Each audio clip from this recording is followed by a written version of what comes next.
Sobrang lamig nga mga kit-size. Biglang lamig ngayong araw na to. Ito pa naman yung kahinaan ko. Sa sobrang excited ko, pinadala ko lahat ng mga winter clothes ko sa Pilipinas. Ngayon, mga tayo ngayon na winter. Lamig, grabe. Hatid ko kasi yung panganay, si Charlotte. Tapos uwi muna ako. And then pagatasin ko yung isa, hatid ko ulit. Ay, lamig. Buti may natira pa no pang winter clothes ko.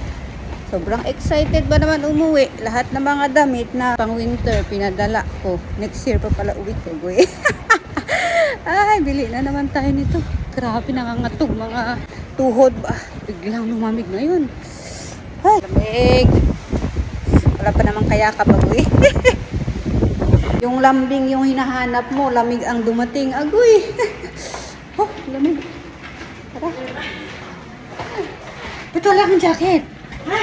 Nakalimutan ko nga. Ayan, nakarating na ako dito sa bahay mga kit-size. And tulog pa si amo, babae at lalaki. So, kape muna tayo. Kasi sobrang lamig talaga. Pero dito sa loob is hindi masyado kasi nakasarado lahat ng mga bintana. So, ayan, kape tayo. Mga hindi pa nagkape dyan.